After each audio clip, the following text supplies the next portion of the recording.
Hi. So to start, one of my favorite parts about this movie is that there's a lot of silence that like Joseph allows to live. But for you as a producer, when you're watching a movie and there are moments where it is just a calm and you have to kind of live in that silence, does that frighten you or excite you that a movie can have those moments? It needs it, because when you have the action and the excitement we have to slow it down, give the audience a break, and that's what we do. Yeah, and I also love that you guys work with Lewis Hamilton, but there's also so many F1 people. Like I told him I brought my friend who's an F1 expert, and she would giggle when people showed up, and I was like, oh, okay, so that's somebody from F1. Like I recognize now that that's who that is. But how was it going through the process of producing this with Lewis and like working with F1 so closely so you guys brought that authenticity to it? That was the most important thing. Joe came up with a story. The first thing we did before we had Brad Pitt, before we did anything, we went to Lewis. We said, we want you to be a producer. We want you to be our eyes and ears. We want you to make sure this is the most accurate F1 or racing movie ever made. And that's what he brought to this. Down to when you're going into turn 2, our sound sounded like we were in third gear. He said, you're in second gear. We're not in third gear. So we changed that. He said, when you pass on turn 5, you can't pass, you'll have an accident. We used that. We had an accident on turn 5. So, I mean, it's that kind of expertise that we did everything that is historically happened in F1. Every one of the stunts that Brad pulls, that Sonny pulls in this movie, a driver has done. The socks, mishmat. A driver he forgot one of his socks, had to wear another sock. It's the first race he ever won. He never changed after that. They're superstitious, a lot of the drivers. They only get in the car on one side. They get on the right side. They never get on the left side. There's so many things that Brad does that drivers, everything that he does in this movie, some driver has pulled during the history of F1. Well, that brings me to a question I wanted to ask, because like I love, this happened in like a couple of other F1 movies, and then it happened in this, so I was like, all right, it must be a thing, where drivers listen to like certain songs before they go, and it's like it's like hype up music, but it's like always kind of like a very specific sound that they kind of search for. Right. When you guys are thinking of that and you're like, okay, well, we have to get the money for whatever song we want to put, how do you guys, both from the production side of things and then in the final cut, figure out the best fit? Because like Led Zeppelin can't be cheap. No, that was important. Led Zeppelin was really important. And We Will Rock You was important because it's real to the world. That's what they play at Silverstone and outside of London for that race. And then we went to Atlantic Records, Kevin Weaver, who curated all these artists and all these songs for us. And we picked the best songs for each scene, Joe and myself. And Kevin curated all these songs. And we had great artists in there. I mean, Tate McRae and Ed Sheeran and Doja Cat. I mean, you just go down the list of phenomenal artists that are in this. But the songs are great. It's not only about the artists. You have Rosé, who did a great song from Blackpink. Because it's an amazing experience to put the soundtrack together and then watch an audience experience what we've created. When I wanted to ask you, because you've done a lot of films throughout your career, especially a lot of action movies, but you've made sure that like characters are always very important in those movies. I've kind of come to realize like each one has a character that someone's going to end up loving and want to see again and again and again. For you, on the production side of things, how important is it to make sure that you still honor character first when you're doing these action movies? It's the most important thing. It's always about the story. We can do the action, the bells and whistles. We're really good at that. But if we don't engage you with the characters, we failed. And this movie will be successful because you're going to fall in love with these characters.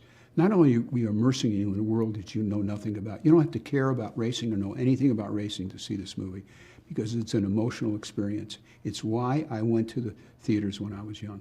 I wanted great sound, great story, great character, and a visual experience, and that's what you get when you see F1, the movie. I agree, and my last quick thing I wanted to ask, were you, prior to like really diving into this, like how did you think about the strip? Because I didn't realize that was a real race. And so I like leaned over to ask my friend. She's like, no, they actually race on the strip in Vegas. I was like, that's crazy to me. How was it like figuring out all of that stuff? Like that was hard. The races and all that? First of all, we took the second half of the season, 9 races. So we started in England and outside of England in Silverstone, and then we followed the next 8 races from there. And the last race is Abu Dhabi. The race before that is Vegas. So we made it as real as we possibly could. And they actually drive through the streets of Vegas. That was so crazy to me. Yeah. I loved it though. Yeah. Well, thank you for talking with me today. I Oh, really thank you for appreciate it, being and I here. love F1. Great. Hi, so to start, I was trying to find ways to just bring up Top Gun Maverick because it's one of my favorite movies, but then you kind of already provided it for me within this movie. Yep. Because I really loved how the ending with Sonny and he's driving and he feels like he's flying felt like the Mach 10 trials in the beginning of Top Oh, Gun interesting. Maverick. Because you let the quiet kind of sit with both those moments. Yeah. As a director, how important is it to figure out when the silence is too much or when you can really let it breathe in movies like this? Yeah, it really depends on the story you're trying to tell. So it all starts with a great script, and then you know, sound is, I think, so powerful. You know, almost more than the visuals. It's something so emotional about it. So in a movie like this, where you've got such powerful sound sections, where you know you've got 22 cars on the grid and 150,000 fans, the idea of pulling back and letting it all go away can be a really powerful thing. And what I like about that sequence is you're getting to something really personal, and you really understand, I guess, from a character point of view, what Sonny's experiencing in that moment. So I'm glad you felt that too. When I was going to say, your movies, they have these big action sequences. Like, I can't wait to see this in 40X because I saw Top Gun and it was like life-changing. It's intense. Yeah. And like, I can't wait to see this in 40X. But they have these nice character moments mixed in with, you know, the action-packed Yep. sequences. And it's a balance that if it's one way too much, it could like Yep. make or break something. What for you is like the key when you're figuring out a character exactly when they can have those emotional beats and have those emotional moments? Well, you need to be connected to these characters in order to kind of build stakes that mean anything, you know, to you as a viewer. Like, you know, an action sequence just for the sake of an action sequence is meaningless if there's no character, if there's no story in it. So we think about that at the very beginning when we're writing the script, making sure that we're always pushing the story forward, pushing the character forward in every scene, and you know, really make sure that every shot earns its place in the film. And if it's not doing story, it's not doing character, if it's just there because it's a cool shot, we throw it out. Well, I also love that we're talking on Father's Day, especially because there's a whole scene in the movie about dead dads, and I was Yeah. like, this is great representation. But I like that is like such a brief bonding moment, and you don't really explore it past that. Yep. They say a thing and they move on, and it's so nice. Is it like when you guys are working on those moments with actors and you're figuring out like the quick, like not just say this and go on? Yep. What for you is the most fun about getting to engage with an actor and figure out how those are going to play out?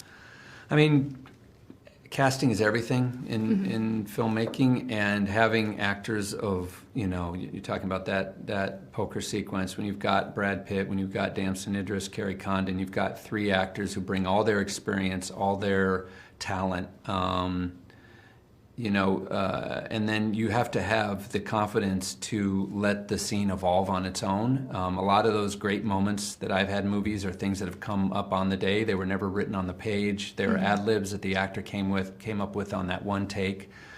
So, you know, for me, it's about being as prepared and having everything figured out on the day, but then at the same time giving the actors the space to play, to experiment, to feel natural, and that's hopefully where those moments come from. And I wanted to ask you, so I brought my friend with me yesterday, who is my F1 expert. Like, Okay. She knows everything F1, and I Yeah. would hear her laugh because she would see someone that she knew Right. from F1 and be like, Right. oh, that's so-and-so. And like the ones I knew, I was like, oh, there's Max Verstappen. Like, Yeah. I know what he looks like kind of Right. deal. But it's really fun how you guys mix in like the actual F1 Yes. racers and their teams with this cast. How was it working with Lewis Hamilton as a producer to make sure that the authenticity of F1 was there, but we also had those little nods to the people who are making F1 kind of what it is right now? I mean, having Lewis was unbelievable. You know, he not only kind of advised us on the really technical side, like down to tire compounds and which gear he'd be in at which corner, but also, you know, introduced me to all the team principals, the other teams, the other drivers, gave us advice on story and character and why these guys do what they do. So I couldn't have made this film without his help. In terms of the other drivers and team principals, you know, I just want them to play themselves. And they're all really interesting personalities. They're all really comfortable on camera because there is so much scrutiny on the sport. So I was amazed at how open they were to kind of playing along with us in this film. And yeah, there's a lot of Easter eggs for, you know, insiders who know the world of F1. I think there's going to be some fun surprises for them too. Yeah, well, I love the movie a lot. I was like, yes, another movie where I just want to go really fast. And so thank you so much for talking with me today. I really appreciate it. Hi, so to start, I love this movie because I love Joseph Kosinski's movies in general because I think it's a really cool blend of character with action. So I wanted to ask both of you as actors, how is it getting to engage with action but also really have those character moments to explore in something that is as fast-paced as F1? Ooh. So the action, I suppose, I kind of left up to the boys and Joseph, you know, to kind of, and all the great stunt work that was done in the movie. And I tried to kind of bring the human aspect to it and sort of explain things that maybe if you aren't into F1, so you kind of knew the storyline. I felt like that was sort of my responsibility. And then you guys did all the action, right? I mean, driving the cars was an art form for itself. But for me, it really did feel like I was a driver because we had so much time to train in the cars. We trained for about 4 months, all the way from F4 up to F1. And then the kind of training of learning your lines and coming to play with the family of the actors. So it really was 2 separated things that we merged and put on the screen. What I wanted to ask you guys, what was like the most shocking thing you learned? Because like I brought my friend last night to see it, who is like my F1 expert. And she got real into it during the pandemic and would sit there and like laugh when someone she knew from F1 was on screen. And I was like, okay, that must be like a real dude in F1. But I wanted to ask you guys, was there anything that you learned along the process that you're like, I had no idea that was a thing that was either happening with F1 or that they were part of it or something like that? Well, I didn't know that they all collectively, like at the end of the year, get together and have like this huge driver briefing where they all together, they come up with ways to make the sport better and to add new rules. So they'll be like, oh yeah, on turn 14, there's a bollard there. I think that should be removed because there's a higher chance of crashing. Like the drivers are really intricate to, you know, changing the rules of the sport. So when we sat in that and watched that, it just let me know that these aren't all just like little 20-year-olds that are driving. These are real athletes that care so deeply about the sport and the future of the sport too. I mean, I didn't know anything about F1, so like everything was new to me. But I suppose, you know, that the traveling aspect to me seemed really intense because we didn't go everywhere and we still were exhausted. The places that we did go, it's just a lot, and really admirable that they're like building the garage and taking it down, and it's just very physical. Their jobs are very physical, not just the drivers but all the guys and girls in the garage. It's just very physical, and you're doing time difference, traveling away from home. It's very admirable, yeah. But it must be a lot of fun if you'd have to be really into it, you know? Yeah. One thing that I thought was really interesting too, this is like the 3rd movie about Formula One driving that I realized has done this. So I was like, it must be a thing. Is that like music plays a very important part with drivers, which is also true of actors. Like a lot of actors have playlists for characters and music centers them and that kind of stuff. So I wanted to know, have you guys ever like thought of what your own character's hype music would be in this movie? Because there is like the music is crazy. Music is great. I was jamming the entire time. Yeah, it's great. Sort of differentiates the races as well. But your character's music? I think Joshua Pierce probably listens to a lot of UK rap, Good a lot choice. of Dave and Central C, and a lot of Afro beats as well. That's him. That's what gets him going. Yeah. I never thought for my own character. You had a song. Yeah, but that's for me, Kerry. But I'll use that anyways. Same difference. The Prodigy, Breathe, is a song for driving. But yeah, so maybe I'd use that. But I don't know about for my own character. I feel like she's so busy working. Okay. She hasn't got time to listen to music. Surely she's like a classical. That's what I kind of thought too. Yeah, because she's got to think. So it's like Exactly, yeah, in the background. something chill in the back. I agree. And for a last thing, I do want to ask you guys, I love the dynamic that we get to see very briefly in the beginning before Sonny shows up, where Kate says to Joshua, like, I'm not in the car, you have to tell me what's pulling, you have to explain it to me, I don't know what it is. And it's such a unique relationship, especially for drivers and their engineers to try and figure out that balance. How was it to bring those little moments in throughout the movie where you get to see these 2 characters really connect and bond over their 2 jobs while also as just people? Yeah, that was something that I had learned about the technical director, that a lot of the driver feedback is major for them, because they're going to tell them what's working on the car and what isn't working on the car. But it was also important in the movie to show like a bit of growth, like that we're starting on a like, I'm struggling and you're not helping me, and like we're both like not doing can't do our jobs as good as we want. So there's somewhere to go, you know, in the movie, that by the end of the movie they would be talking very differently to each other, you know, I imagine. Yes, it speaks to the lack of maturity of Joshua as well for me in the beginning, and why, I mean, he's not the sole reason why the team's losing, but he is a part of it, you know, and when Sonny comes kind of taking in some of that mentorship, it really does help Joshua, you know, focus on the race and get rid of the hoorah of social media and everything else. Well, I love this movie. I came out of it and was instantly like, can't wait to go see it in 40X. Like, I'm ready to go as fast as possible. And so thank you guys for talking with me. I really appreciate it. Thank you very much. Thank you guys.